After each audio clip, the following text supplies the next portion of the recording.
So, hi Jan, we have Professor Ramanujam today with us from IMSC, Chennai, India.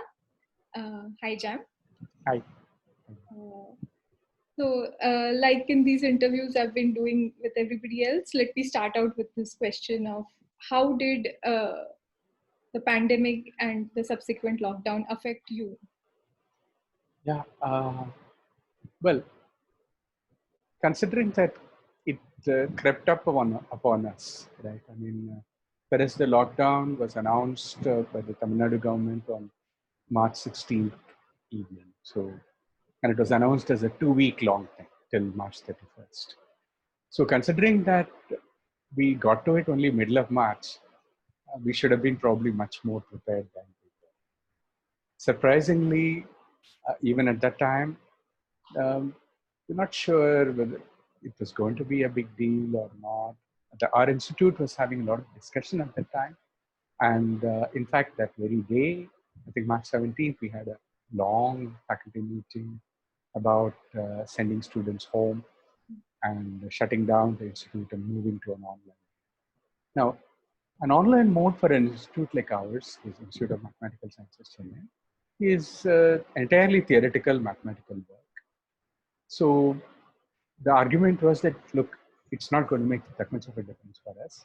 So the important thing is to shut down the institute, who work from home. For those of us faculty members, we all have homes and we can do that. For our graduate students who are staying in hostels, it is important to get to their places and be with. And one of the reasons was also that it would get harder as COVID progressed, and we didn't expect a national lockdown at that moment. But basically, that as the number of cases is low, it's worth taking a chance for people to move around now. So that's all that we're thinking of. We were not thinking of what we would be doing during this period. We thought it's a matter of like 1 month, maybe 1.5 months, within which, and in any case, work should not get affected very much.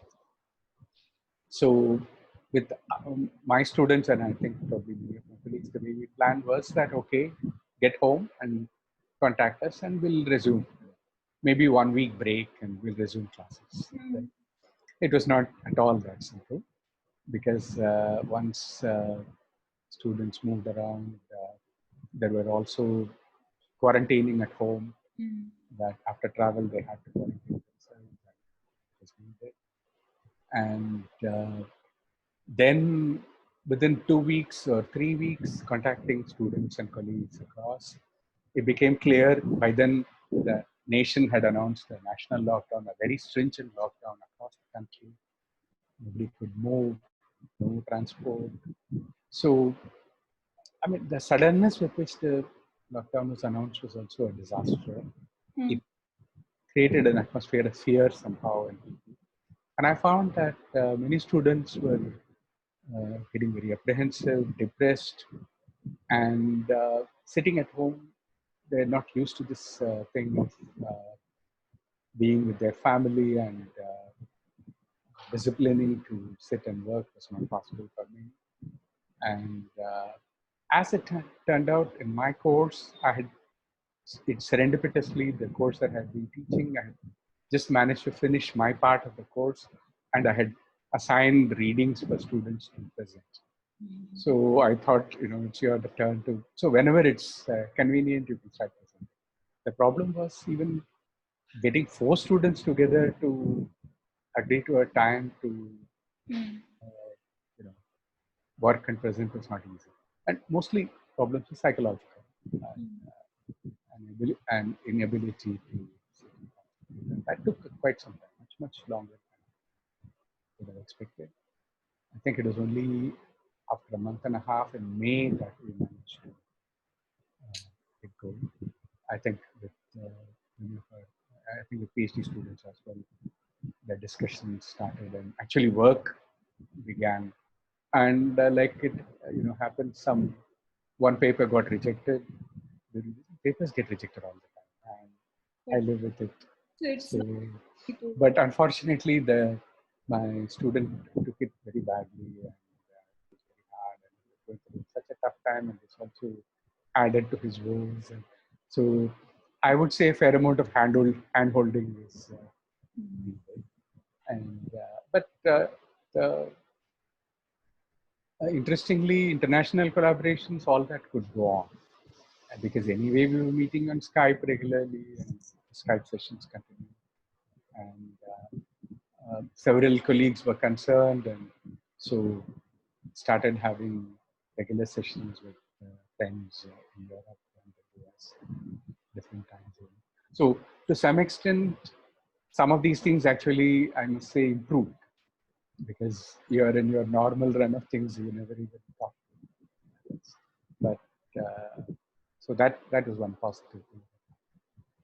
By now, I think things have reached some kind of equilibrium. Regular research sessions, discussions happen, and some work output is much better, I would say.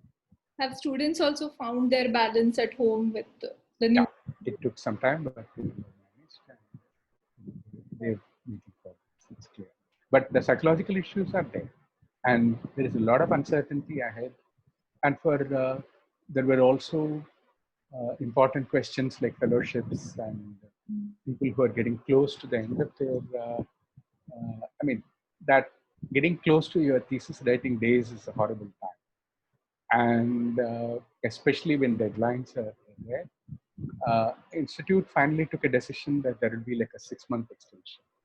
Now, it's a very good thing, but 6-month extension, does it mean that are you going to be ready with everything by then? These are not easy.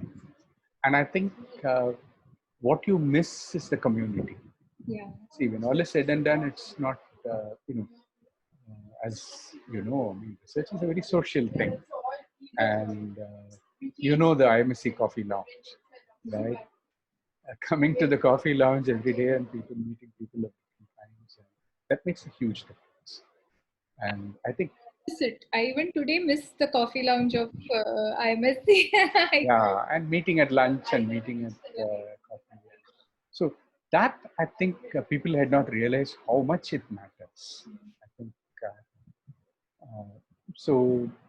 Yeah, so I think at a strictly professional level, interactions go on, but the sense of community, the sense of you know student life, that I think has been obviously hit, and it has had a very strong psychological. And I think that's something, a lesson to carry forward as well, because if you think of, people talk about the new normal,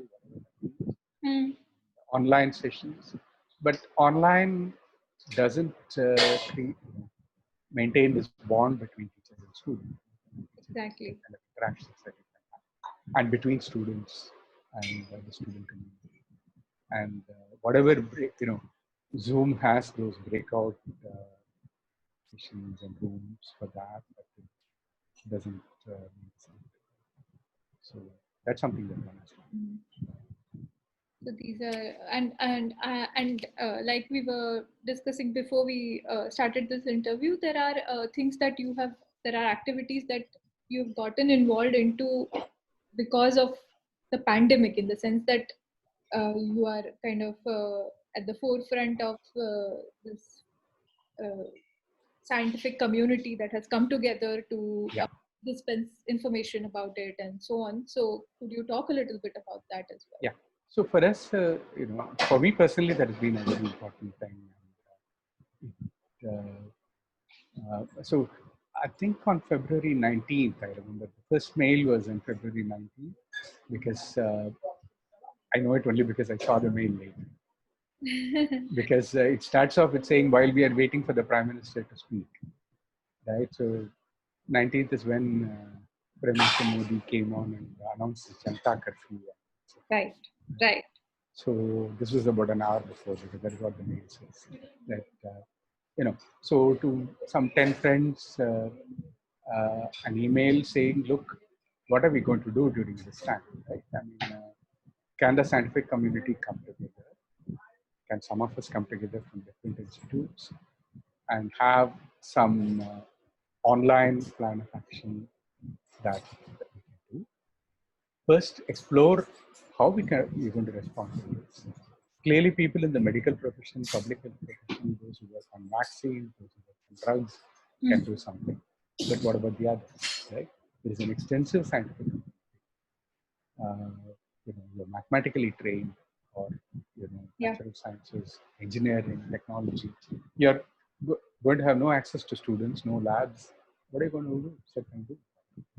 You can write papers, but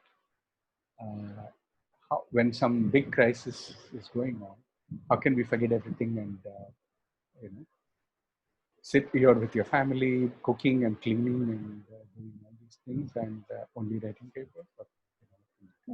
So that we had a group of about 20 people coming together, and one of the things we decided was that as one thing is science communication, right? Explaining the science, because this is a virus that is 30,000 base pairs and causes harm. And it is not a sentient being, it's just some phenomenon that happens. And, but it causes all this complication. So how do we explain that to people? And also there was, by March, already there was a lot of fake information going around. Yeah. So can we counter that with evidence and show that science is needed? And this is something scientists can do. And coming from the mathematical community, there were several interested in models and how, when people are talking about reproductive number, how do they calculate? How do they come up?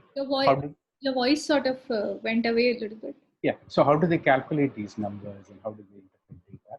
So what we decided was that a group is needed that acts as a kind of scientific interpreter, a scientific interpreter of current events and between the government and the public, and acts as a.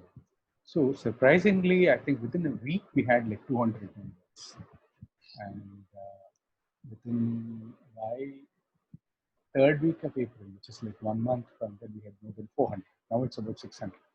Right? Wow. Of which I would say practically every science and technology institution in the country is represented. Almost all universities are there, every IIT, and people from so many disciplines. I mean, biologists, of course, but also mathematics, physics, chemistry, every engineering, large number of computer science people. So many volunteers. And it's completely voluntary. There is no institutional backing. That site is owned by an individual. There's no institution involved in it at all. And people have come together and contributed their time. Yeah. From IT Bombay, there are these people, computer science guys who have come in app development. And, yeah. So there are people and students involved in this.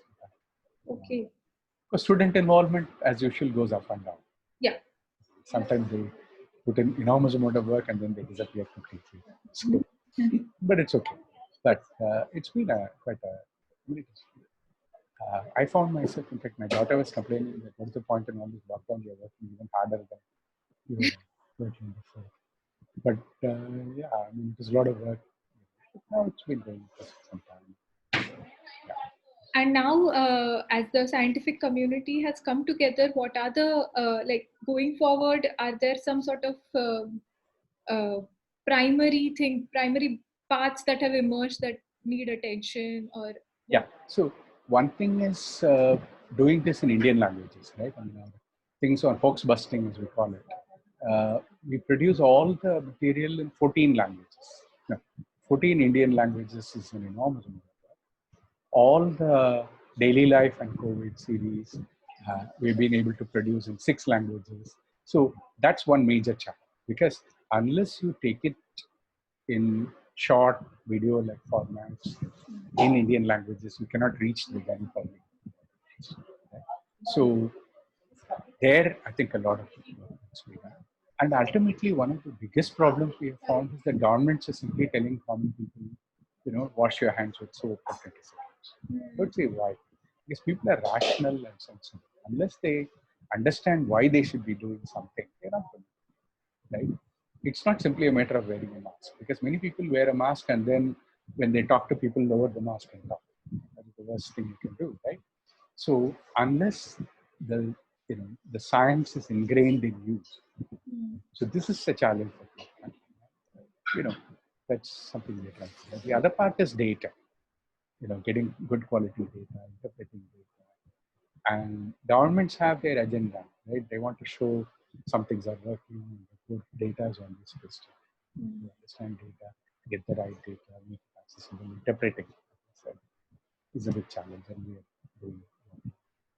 I personally have been working on a, last couple of weeks. I think most of my effort has gone into that. Is in Tamil Nadu reviving the midday meal scheme. There is this midday meal thing that happens in India. In schools, right? This is primary schools, in elementary, at the elementary stage. The number of children who are benefiting by the scheme is 120 million. We are not talking small numbers in India, right? So, and we are talking about 4 million in Tamil Nadu. So, and they've got nothing for the last 2.5 months, right? And the whole reason for providing the midday meal in the school by the government is because it guarantees nutrition. Now, the government has been trying to support people in this time, but that is just about enough to stave off hunger. It doesn't ensure nutrition, right? What is being done through the public distribution system is just to, give the bottom line level of price. So, and also all studies have shown repeatedly that supporting the family doesn't translate to nutrition. So that's the whole reason for providing the support at all. Now, a few states managed to do something about it. Kerala has done something, but by and large in the country, the children have. So, in terms of nutrition, 2 to 3 months break is a huge problem, as all pediatricians say. Childhood. And this may sort of a problem may continue as schools. That's the point, right? For how many months? So 6 months gap in nutrition levels is a tremendous health issue. So we are focusing on that, and we are trying to say that as unlock is happening and restrictions are being eased. So what we are talking about, so even today I gave a presentation on that. What we're trying to say is that for half the children, you can start to with restrictions in place, wearing masks and practicing physical distancing. It's certainly possible. It's not possible like in your city, Mumbai or Chennai or Ahmedabad or Delhi. It's not possible because COVID cases are on the rise. Handling them is different. Again, I lost your voice. Maybe your mic can be. Yeah. So what I'm trying to say is that not everywhere. Yeah. For places like Chennai and Mumbai, it's not possible. For containment zones, it's not possible. For half the country, it's possible. And we are actually trying to work on a program for how it can be done, how it can be done. But this is a big push with the government. So, to give you an indication. So, so there are many ways by which, scientists and social scientists and people in government, public health can come together and promote programs and push and work on it. Whether the government will listen, or it's not even government, but governments, because these are all at state level. Economically, it's a huge problem now, so it's not even clear that. But these are things we're trying to do. So. That's fantastic, actually. Yeah. So I will in the video. I'll put the link to your the activities that are going on. I think it's worth knowing for everybody. Sure. And I had a couple of other things I wanted to ask you. So, like you mentioned early on, that students are actually sort of going through a little bit of a tough time psychologically, even the already existing uncertainties in your graduate studies and so on. So, do you have some sort of advice for them that there are things that maybe they can do at their end which will improve some of these things for them, or some of the parameters for them? Yeah. Oh, by the way, I mean, even in the group that I was talking about, apart from personal level, one of the series that I mentioned is on mental health. So we have been actually trying to produce resources for college students, for undergrad, for high school students, for elderly, people taking care of children. Now, one of the things that uh, uh, is simply acknowledging the problem, right? And that is not easy. And acknowledging the problem, articulating it, and working out a way by which you can be disciplined is what we try to do, and also not push too hard. I mean, uh, it's a bit like exercising, right? I mean, many people think that until you get it to be really painful, you should do it, right? Maybe not. I think that is not the right way at all. It's to find what you are really comfortable with, and you have to live with family. You have to live with shared space. Solve privacy issues. But the hardest part is time. I think taking control of one's time, I think, is perhaps the hardest part. But I think that once you know that if one can actually manage that, other things follow. Not it's easy to say, but mostly it's at the personal level. But I would say that the students, that even the undergraduate students, many that been having discussions on one-on-one as well as in groups. I think repeatedly it has come to uh, finding an interest in something outside you, right? I mean, for some students, I found it was music. I mean, learning some music or doing some practicing music. That seems to make a lot of sense. Or some people say painting. In fact, the much neglected humanities has always been the source of you know, these things, right? I mean, Right, in such.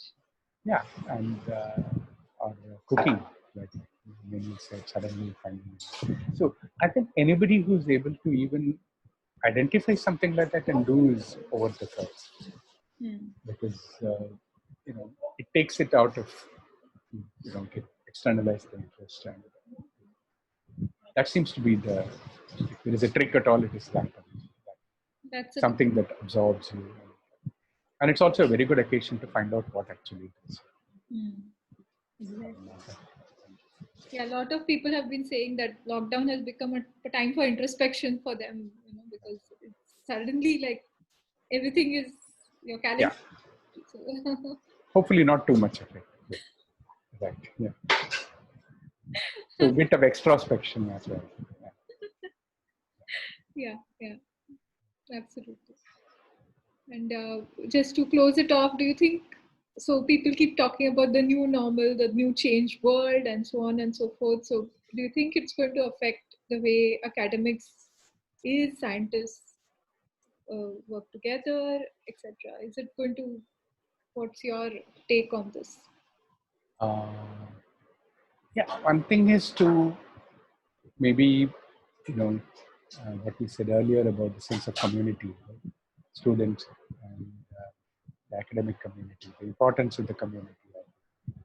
What we had been taking for granted to actually articulate that again. But I think it's more also about the, the fact that science communication cannot be taken for granted, right?